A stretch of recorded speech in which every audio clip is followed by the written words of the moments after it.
Hello and welcome to the SDG Media Zone at Expo in Dubai. And it's so great to have with me here the Vice President of Costa Rica, Epsy, Campbell, Barr. And we're going to talk about women's issues and how women relate to the SDGs. And who better to talk about this than you, because there's so much you can tell us about your own personal journey. And so first of all, just how did you get to be Vice President of Costa Rica? Hello, and thank you to invite me. I'm an activist, a women activist, an African descendant women activist, not only in my country, but in Latin America and the Caribbean. I'm involved in women movement, and then I involved in politics.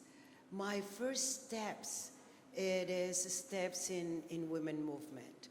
When I arrived at the political spaces, I come with an agenda. There is an agenda about justice, inequality, men and women, fight for women's rights, and also social activist that is working a lot in terms of better societies. Then my first steps in politics are as a congresswoman in my country. And that experience gave me the opportunity to involve me in the last election as a part of the proposal of the Presidente Carlos Alvarado. And this is a short history that how I get there. But for me, the agenda is driving me to the political issues, and also to be here as Vice President.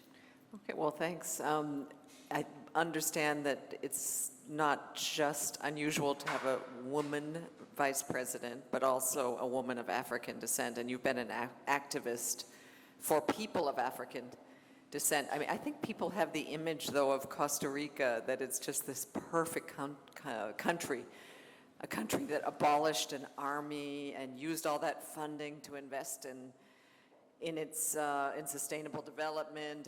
But so there are problems in Costa Rica, obviously, and there are boundaries to break through, and you've done that. Costa Rica is part of the world. We are done a lot of achievement in terms of social inclusion and in terms of human rights and women's rights also. But we have our own challenge, and we deal with issues as inclusion and also fighting against racism and racial discrimination. But I am, as an activist, I feel since the beginning as a social activist, not only as a Costa Rican citizen, but also as a global citizen, because people of African descent, especially in Latin America and the Caribbean, also in the continent, we used to link us as movement because we have a common reality. And in any countries is worse than others, but we have to deal with the results of a system of exclusion, not only a sexism system, but also racism is part of the reality. But this is a reality, a world reality. That's why we, as people of African descent, we have a huge agenda now in the UN. not only the decade of people of African descent, the day, the International Day of People of African descent, and now we have the forum, the permanent forum of people of African descent. And Costa Rica gave me a special opportunity to have a regional voice. And I think that if I'm not Costa Rican citizen, it's almost impossible in different countries of Latin America being a vice president. Then we have that kind of opportunities, but we have the same challenge in terms of dealing with racism, dealing with sexism. And we make our work, government work, but we have to work in the society as a whole, and to put in the center the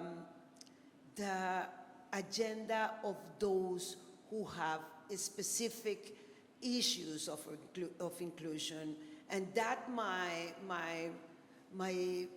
permanent journey in my country, not only as vice president, but as a leader.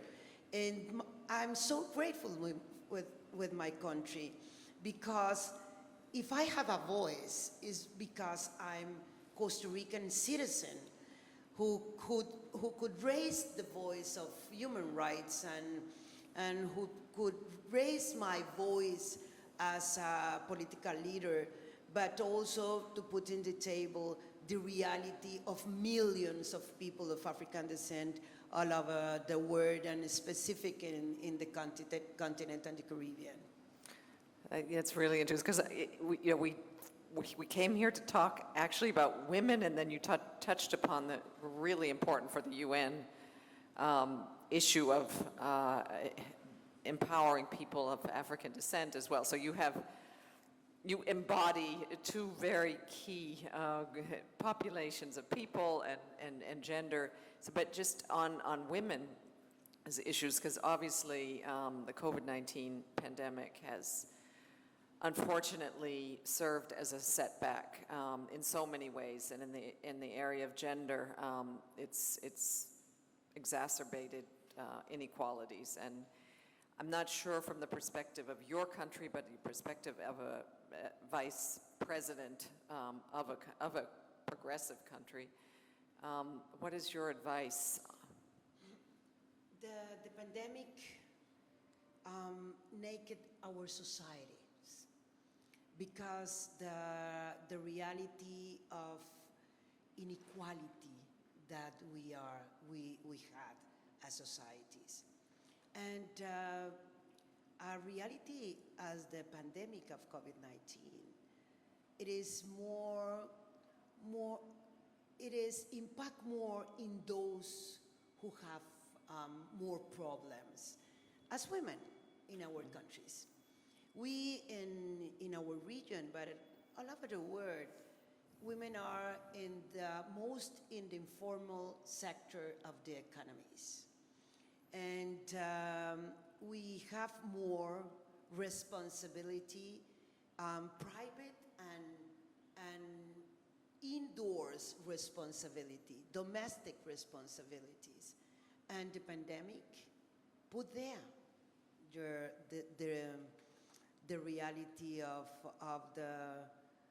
the results of that incredible thing that we have to deal. And yes, in Costa Rica, of course, the reality of women coming worse because the pandemic. We have more unemployment of women than men, results of the pandemic, and also in all Latin America, but also we have to deal with new issues as mental health of women, new issues about not new, but now we have it in front of our eyes, the double responsibility of the women in terms of domestic and the role of the women in the economy. And we don't have a lot of women leading companies in the private sector. And that's why the impact is more for women, because the main answers in the companies about the pandemic don't have the perspective of women. And yes, we have more gaps now. We have to work a lot. We have to make more networks to deal with the problems.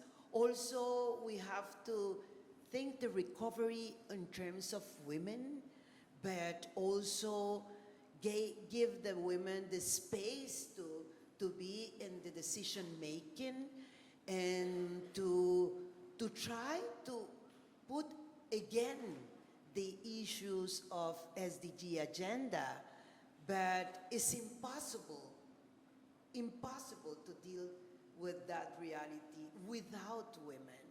If we try to achieve the SDG goals in this specific time, with the pandemic and the impacts of the pandemic, we cannot do it without women.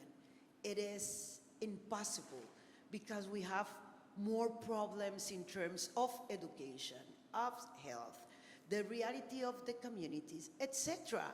And we only have less than 8 years to get there.